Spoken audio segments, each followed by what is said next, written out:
at Anna Kelly with a deep dive economic update.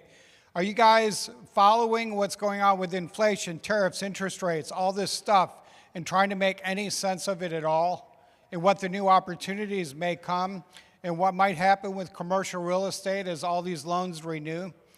Who in here has commercial real estate loans? Have you guys been through the pleasure of renewals? I just had a couple renewals myself. My rates went from 4.5 to like 7.25. That's not fun.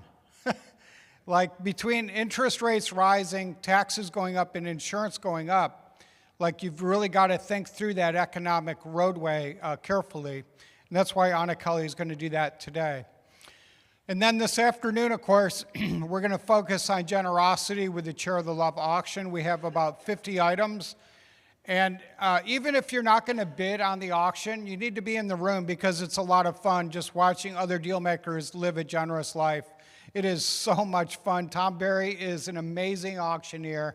He has got such high energy, and he just rattles out these auctions so fast. And you're going to make an impact all around the world. I mentioned Cheryl and I and some others, Wendy and others that are in the room, are going to Guatemala in about 3 weeks. Right around the corner, and it's going to be a lot of fun to go there. Well, deal makers, you're really in for a powerful session coming up here right away. Jeff, are you all set? Okay. 2 minutes, okay. All right. One other thing I wanted to talk about before, while Jeff's getting mic'd up is two things. Oh, Cheryl, I just remembered one of them. Gavin, where are you? Are you in the house right now? I wanted to mention Gavin Huffman. He's not here yet. And then the other is gratitude. I think if you focus on gratitude, it takes everything else into perspective. How many of you guys think about gratitude daily? Oh, such a powerful group, right? Doesn't it change your whole perspective? And one of the things I do with Jeff Watson every day, he's my gratitude accountability partner for about, like 3 years now. It's a long time. And so think about it, that's like 1,000 days of gratitude. And we text each other at least 3 things every single day for like 3 years that we're grateful for. It could be something in our business, it could be something we've observed, something we felt, it could be something with our families. Sometimes I know for me it gets very personal.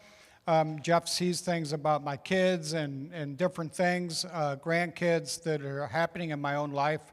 So I recommend that you find somebody you can trust as a deeply trusted friend and set up a gratitude partner that you can text just like Jeff and I do every day, because it just changes your focus. And when you realize that you can focus on what you have, not what you don't have, everything else comes into a line with where it really needs to be. So I just want to encourage you guys to be grateful. And it looks like Jeff is ready. So deal makers, get ready for a powerful session that's going to change the way you think about wealth, communication, and leadership, the Boaz way. How many of you guys have a copy of Jeff's book? Not only is Jeff a highly respected lawyer, nationwide speaker, international speaker, by the way, author, bestseller, grandfather, father, and friend. He's a dealmaker regular who's poured into our community in amazing ways, helped us build the culture, the integrity, and things like that, and take it all to a whole new level. Today, he's bringing us wisdom straight from his book, Boaz on Business. It's a must-read for everybody looking to build wealth the right way and learn to communicate and have leadership. So let's show Jeff some love. Everyone stand up and give a huge deal maker welcome to Jeff Watson.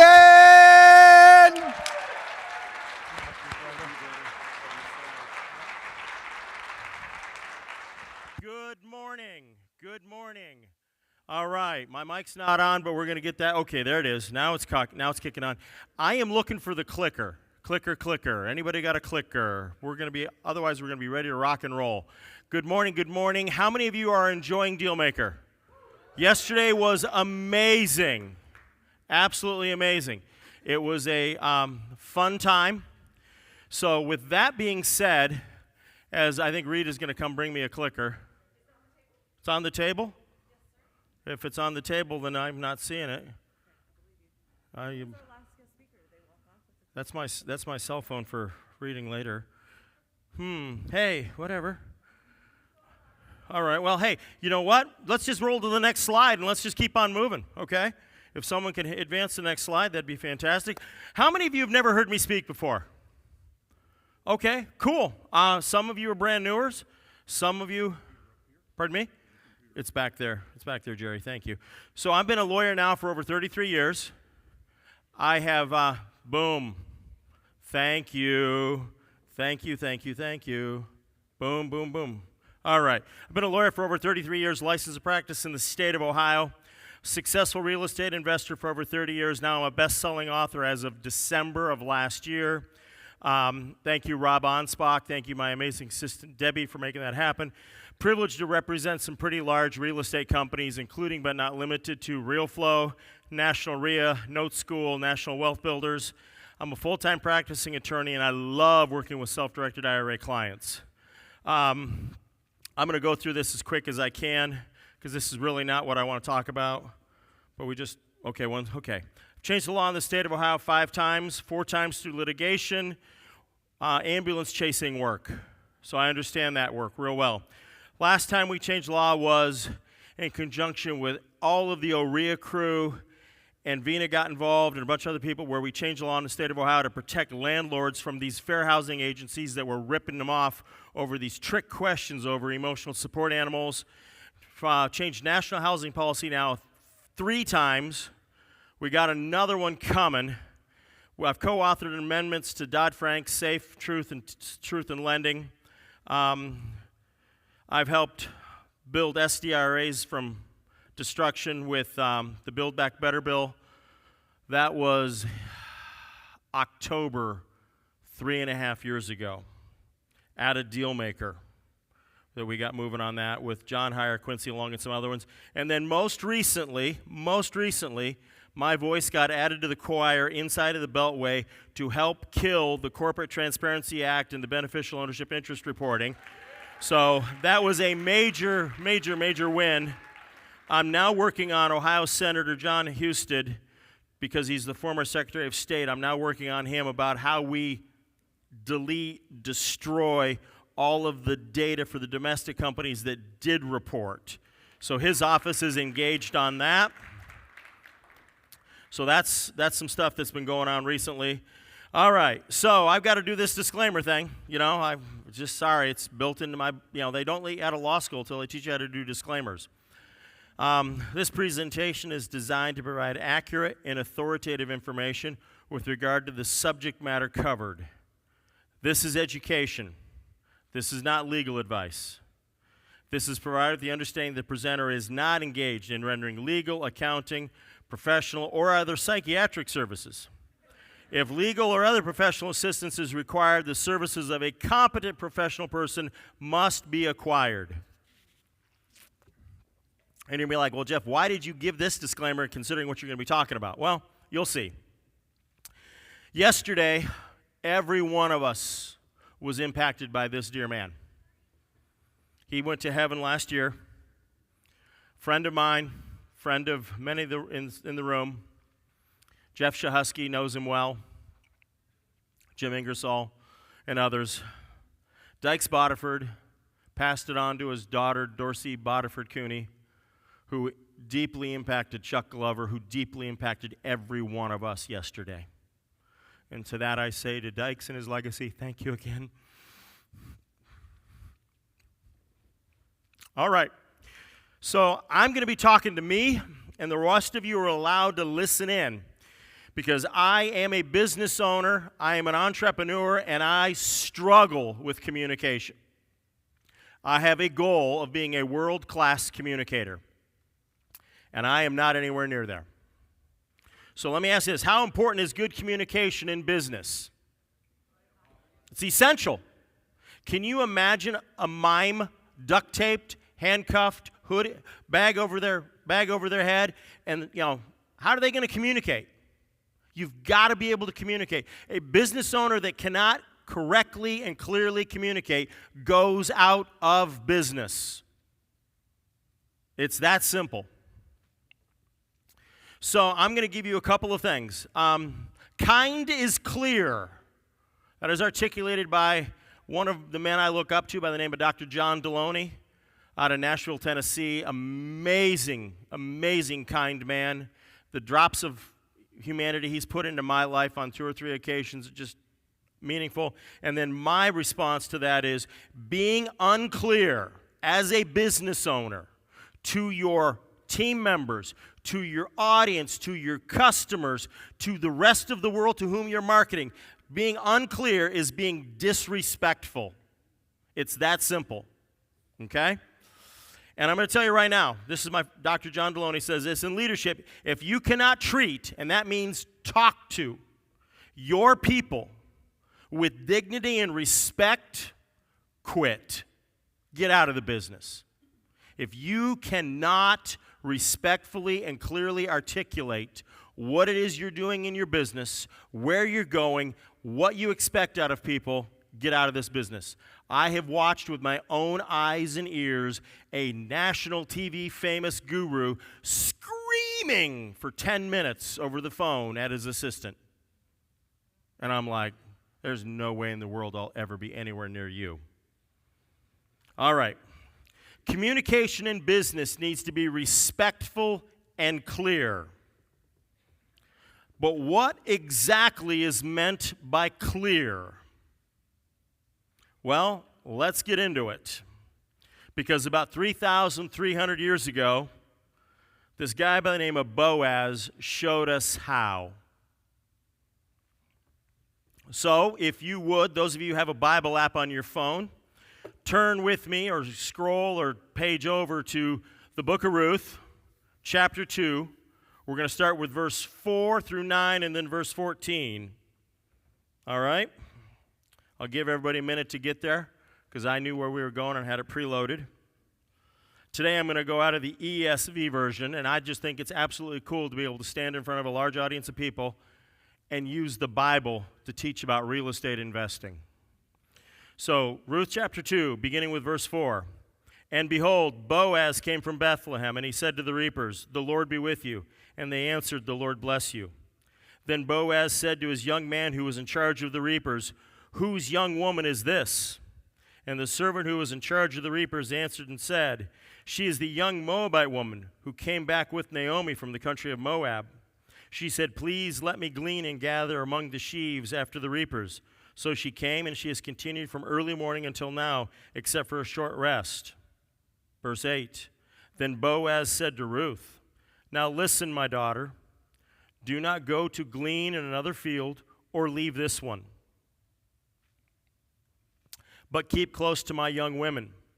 Let your eyes be on the field that they are reaping and go after them. Have I not charged the young men not to touch thee? And when you are thirsty, go to the vessels and drink what the young men have drawn." Then let's jump to verse 14. And at mealtime, Boaz said to her, her being Ruth, "Come here and eat some bread and dip your morsel in the wine." So she sat beside the reapers, and he passed her roasted grain, and she ate until she was satisfied and had some left over. Verse 15, when she arose to glean, Boaz instructed his young men, saying, "Let her glean even among the sheaves, and do not reproach her." What's going on there? The book of Ruth, chapter 2, Boaz, who was described in a couple verses earlier as a mighty man of wealth, shows up at the beginning of the barley harvest of one of his many fields. He notices something, so he's inspecting what he expects. Something comes up.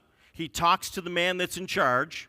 Organizational structure. We could go all day on just organizational structures and KRIs and KPIs and all that other hoey, whatever.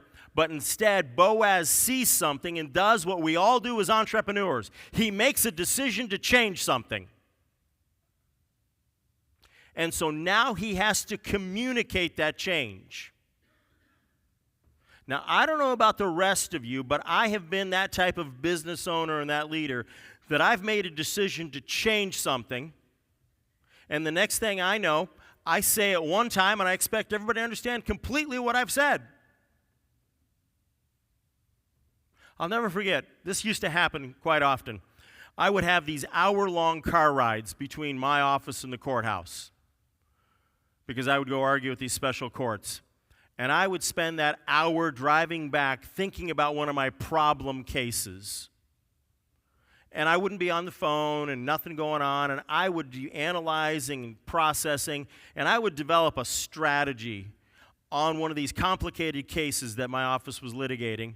I'd walk in, put my briefcase down, look at my two fantastic assistants, and I'd say, hey, on the Bartow case, this is what we're going to do next. Spit it right out. Thinking that they had followed my entire thought process. That they knew exactly what I was talking about. Oh, they knew the Bartow case. They knew some of the nuances, but they did not know what all I meant and how I'd process through it. And I get the blankest look. And I'm like, I just told you. They don't get it. And then it dawned on me, Jeff, slow down. Jeff, pull up a chair. Jeff, sit down. Jeff, explain the thought process to them. Here's what we've got. Here's the issue. Here's the challenge. Here's the evidence that we have for us. Here's the evidence against us. If we position it this way, this is the result I think we can get and how we'll win. And when I would do that kind of a communication, guess what? The little light bulb behind their eyes would come on. And they go, yeah, great idea. Let's do that. And they'd help me get it done. Okay? So it's an example here. When Boaz makes a major decision changing who's going to be allowed on his fields and granting this one foreign woman who looks different, acts different, dresses different, privileges that no one else gets, he needs to communicate it to his team. And he needs to do it clearly. And so I'm going to walk you through what Boaz did and what we can do in our businesses to be clear in our communication. So here's an acronym to help make it clear for you. Because you're like, well, Jeff, if you come up here and talk about clear communication and you don't help me understand what clear is, you're really not practicing what you preach, right? Okay. There was supposed to be at least somebody go, yeah, you're right, or an amen. Okay. I mean, come on. I don't want to be a hypocrite here, all right? So the C in clear stands for consistent. A lack of consistency leads to confusion, and confusion leads to lost opportunities, more expenses, and pretty much chaos. So we have to be consistent in our communication. The same marketing message over and over and over again. Stay with the same brand over and over and over again. Stay with the same thing. When Boaz is making the decision there in the field, he's communicating it to the overseer, to the reapers, to the young men, to the other ladies, and he just doesn't say it one time. He hangs around. And then he does something really interesting. He sits down with his decision and says, y'all, we're having lunch. I'm joining y'all for lunch, and I'm going to show you by my actions, in addition to my words, this is what we're doing. Because of who this young lady is and who her late husband was and who her mother-in-law is, we're going to be kind to her. All right, consistent communication requires repeating the same message over and over and over until everyone understands it. I have found it takes between 7 and 10 times to get the message through. Why? We live in a world where we are bombarded with information. Right now, if I'm going to send something new to my assistant, I have to be aware of the fact that my assistant has a ton of stuff on her plate. She's gifted, she's talented, she's amazing, but she's dealing with some stuff in her personal life that just distracts her and deflects her. And I have to know that, and I have to say, hey, listen, Here's what I need, do you understand what we're talking about, and so on. So I have to be extra careful because I have to know who my audience is, and I need to communicate that message. And you have to do that with your team members. You have to do that with your prospects. You have to do that with your customers. You've got to be consistent. You've got to be consistent. Conflicting messages or inconsistency leads to confusion and a muddled mess. Have you ever been around a business leader that keeps changing their mind? How many of you have ever watched a real estate investor for 1 month, they're going to be a wholesaler? And then the next month, they're going to do lease options. And then 2 months after that, they're going to go do fix and flips. And about a month after that, they just gave up and they're done. Lack of consistency. They could never get any traction. So it led to confusion in their own setup, their own processes, just results in a huge muddled mess. Logical. The L in clear stands for logical. What you say must make sense in the context of the situation and be on point. How many of you have time to hear a bunch of extra words in any message that you receive? Anybody? How many of you would love to receive just completely illogical communication that you have to sit there and try to decipher what's really going on? Had a client the other day call me, and they go, hey, on this guy that you're working with, we need him to do such and such. What guy? Well, that guy. Well, which guy? Got a name? Well, I didn't remember the name. And as we're trying to nail this thing down, my client drives into a parking garage, call drops. And I'm like, okay, wait for the text message and see what we get, okay? So yeah, it's got to be logical. You've got to be able to talk about what is going on in the context of the situation, okay? It's got to make sense. It's got to be on point. I don't need to know about all of the background history until it becomes relevant. Okay? Follow up by asking those receiving your communication what questions they have. If you as a leader, if you as a business owner, if you as a communicator don't get feedback, you have no idea if the audience is hearing you or not. You have no idea if that person that you're talking to is hearing you or not. Now, I'm just going to get a little personal here, okay? I've tried dating a little bit in the last couple of years. Boy, it is a weird world out there. But you know what I've discovered? I've discovered something. That if I can sit there and have a good conversation with somebody, and I've had some delightful conversations, and if I'm listening to what they say, and then I repeat back something that encapsulates what they've told me, and I express a question regarding their emotions or feelings about that situation while maintaining somewhat decent eye contact but not looking like a psychopath or not coming across creepy, it's amazing to see the walls start to come down and like I can see the look on their face like, hey, maybe this is a guy I can actually talk to. Okay? And Sharon's giving me feedback. So thank you, Sharon, for the feedback. That means that two things are going on. That means that that particular strategy in my personal life seems to be relevant. And the second thing, it means that right now, what I'm saying is hitting at least some people in the audience. So that's fantastic. Thank you. Okay? All right. Seek honest feedback to determine if your message makes sense and is being receiving. There are times that I say things that I think are completely 100% logical and brilliant.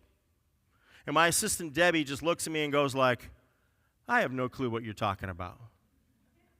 I have no clue. And I'm going to tell you right now, folks, if you see anything that looks brilliant coming out of my office, if you see anything that looks fantastic, well-written, organized, and coming out of my office, it's her, it's not me. Eddie, I'm going to tell a little story on you about Debbie. Eddie, you remember when we did that big $20+ million transaction for you a few years ago?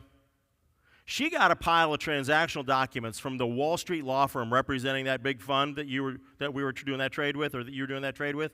She went through their docs looked at how bad they were, formatting, spelling, punctuation, the whole bit. She fixed them all and sent it back to them and said, this is what we'll do. And I mean, that's my Debbie, okay? And so she's like giving you honest feedback. If she hears you and she sees something wrong, she's going to tell you. All right, moving on. Engaging. If attention is not captured and kept, the likelihood of the message being heard, understood, and acted on goes way down. Okay? If it is not engaging, one of the most engaging marketing campaigns that we're watching in America today has to do with these cows that can't spell urging you to eat more chicken.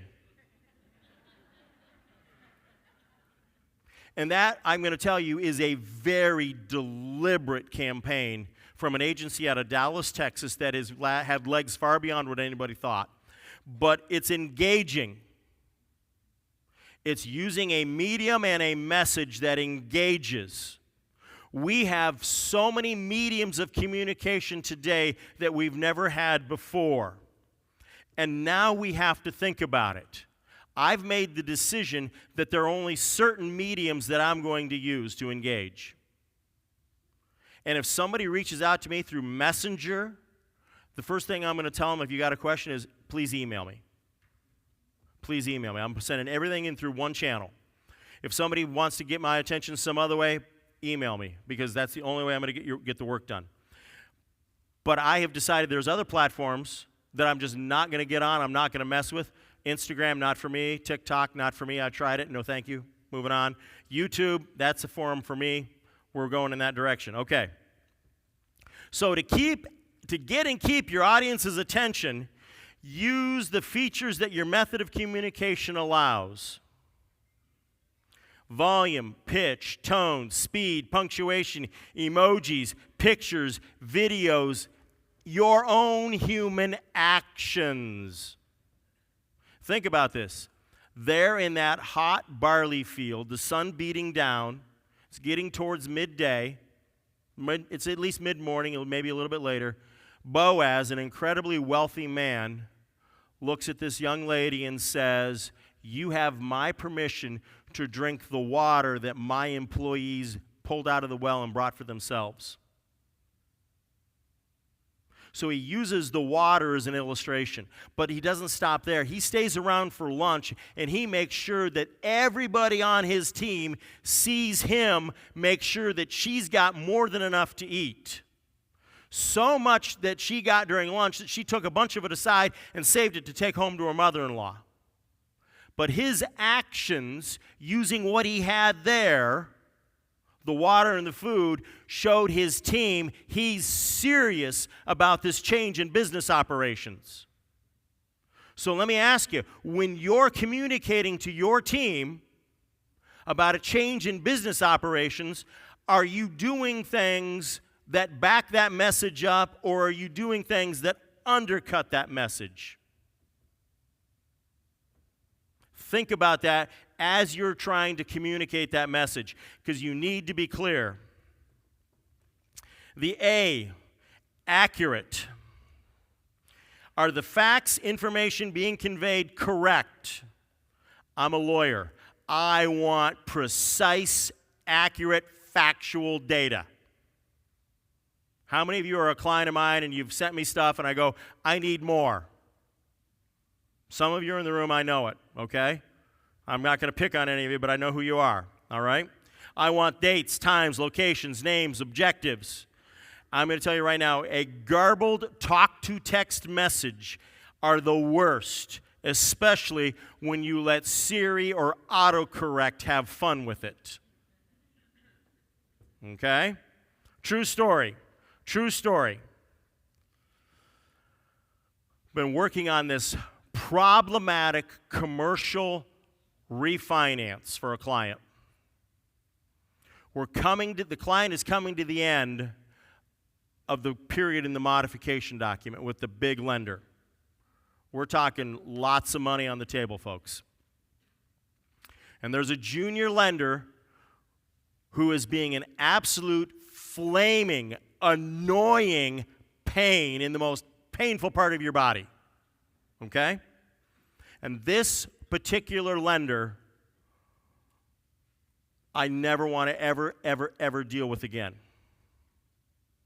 But because I got a garbled talk-to-text message from my client, I spent 3 hours editing the wrong set of documents relating to that painful lender, and I sent them to that lender's lawyer because I got a garbled talk-to-text message. And no one bothered to say, hey, Jeff, we forgot to send you the most recent version based upon negotiations that took place yesterday. No one ever bothered to say that. You know, the message never said, hey, we had negotiations yesterday. I've updated the documents. Please review them and make sure they're correct. No, I used an old set of documents. It took 6 hours of pacifying and soothing and I'm sorry and my mistake and it's all on me to get that person and their lawyer to calm down. One garbled talk-to-text message wasted 8 hours of my life. R, relatable. Communication must be relevant to the audience so they can understand and relate to what you want them to know, think, or feel. Relationships, relevance, and reputation are all aspects of relatable communication. And I'm going to tell you right now, the big one of those 3 R's is relevance. One of the very, very first things I ever remember, and it's so fitting to do this on opening day, one of the very first things I ever remember as a young lawyer, I think I was still in law school. I had been assigned to do a judicial externship for the Honorable Judge Alice Batchelder, Federal District Court Judge in Cleveland, Ohio. My first day there, big case going on. George Steinbrenner of the New York Yankees was being sued by minority owners of the New York Yankees, and the slugfest was on in Judge Batchelder's courtroom. And the minority owners had this long list of all these horrible things that Steinbrenner had done to them business-wise. And you've got lawyers from some of the biggest law firms in the nation on both sides of the courtroom. And one of them stood up and said, "Objection, relevance." And Judge Batchelder thought about it for a minute, and she said, "Sustained. It's not relevant, all of these mean things that Steinbrenner's done to you." And so for the next 2 hours, the judge vacated the bench and let these guys, representing the minority owners, put on a proffer of evidence of all of the stuff that if they were allowed to put on the judge here, this is what all they'd show and prove. Being very smart lawyers, covering the record and so on. But I have never forgot how important relevance is. And as one of the law clerks said to me afterwards, he says, when gray-haired men from some of these law firms show up, you know there's hundreds of millions of dollars at risk, and relevance is the first thing that matters. And I thought, okay, I'm always going to remember that. I remember that now 36 years later.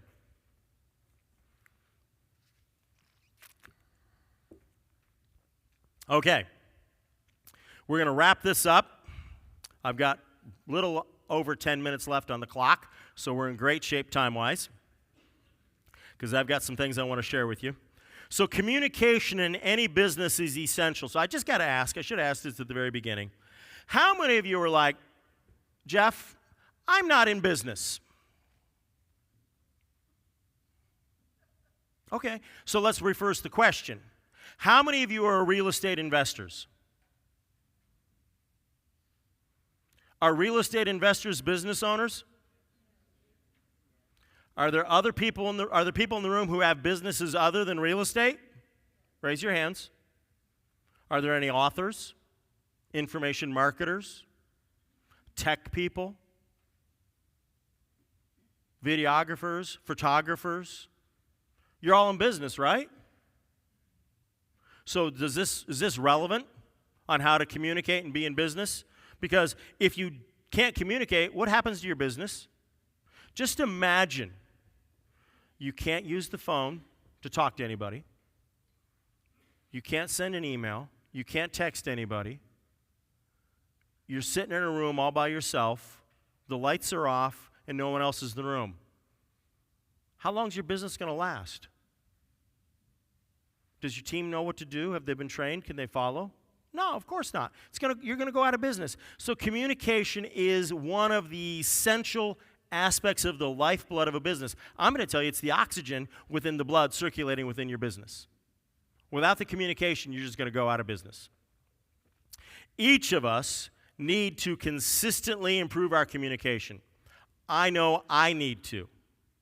I study how to communicate because it is my job to communicate. People think, well, Jeff, you're really good at it because you spend all this time arguing. I don't spend nearly as much time arguing in court as I used to, and for every hour I would be in court, there would be 2 and 3 and 4 hours spent writing about my position, communicating it through the written word, through letters and briefs and emails. And I would spend 3-4 hours writing things out for a 15-minute verbal torrent. So you've got to learn how to communicate with multiple mediums. Clear communication avoids conflict, confusion, and failure. How many of you want a business that has conflict? How many of you want a business that has confusion? How many of you want a business that fails? Have you seen the recent statistics on the number of businesses that fail early within the first couple of years? Have you seen how few businesses actually survive beyond 5 years? So for those of you that have been doing this for more than 5 years, congratulations. You are a survivor. You have got a lot going for you. I mean, I think in the restaurant industry, the failure rate is close to 80% in the first 3 years. That's because they couldn't get their message, their particular thing, out to their audience. All right, so now we're going to have some real fun. This content that I've shared with you today came straight out of this book called Boaz on Business. I've got a stack of them over on the table where I'm sitting. And today there's going to be not only the auction to benefit Share the Love, but if you want to grab the book early, you can catch me, catch somebody else that's sitting at the table. I think, Sharon, you're going to help me out on this, right? $20. It's the same what you'd pay to get it on Amazon, except you get your hands on it today. Okay? So for $20, it goes straight to Share the Love. Augie already knows this. He's happy. He's grateful. $20 gets this. And I'm going to put it to you like this. Was this conversation good for you? Did anybody learn anything? So if this is just part of what's in the book, maybe there's another reason you should spend $20 to get the book. Not just to benefit Share the Love and help somebody else with a wheelchair and change 10 other people's lives, but maybe it'll help improve your business. So with that being said, I'm going to throw a QR code up there because if you want to say, you know what, Jeff, I don't want to bother you here. Let me order it off of Amazon. Fine, okay. Do it off of Amazon because it doesn't go to Share the Love. That may be you. That's fine. That's great. So you can get it off of Amazon using the QR code, but I've got plenty of books. I will tell you, I don't have enough for everybody, but I've got enough for a lot of you. Okay? So it'll be on a first-come, first-served basis. There's a box underneath the table, so don't think that that's what's on the table is all I got. I got a box under the table. And with that being said, I'm going to throw a curveball because I got 5 minutes and 27 seconds still on the monitor. And that gives me a chance to talk about Mr. Bill Cook. Because I got a live microphone. Now, I got to tell you, Bill Cook is, first of all, a dear friend. Secondly, Bill Cook is married to an amazing lady by the name of Kim. Absolutely amazing. And without Kim, Bill would be completely, totally lost. But I've got to tell you, Bill will tell you when he door knocks, Bill's communication is all about the homeowner's needs. Lindsay's nodding her head, yes. It's all about the homeowner's needs. When Bill is done with a 45-minute conversation with a seller and he's making an offer, the only things that seller knows is that his name is Bill and he's married to a redhead by the name of Kim. That's all they know about him. Because everything else has been about that homeowner. Everything else has been about them and what is their situation and how he can help them. It's all about them. And his message is really super relevant to that relationship. And Bill's going to come up and he's going to talk about a very powerful investing tool that when you begin to use this tool, it will supercharge your business. It is a tool that you're going to spend the rest of your life learning how to master. And I'm just going to do it this way. Bill, come on up, brother. I want to give you a hug. And then I'm going to leave this clicker with you. And I know that Jeff and the team in the back are going to do this transition. And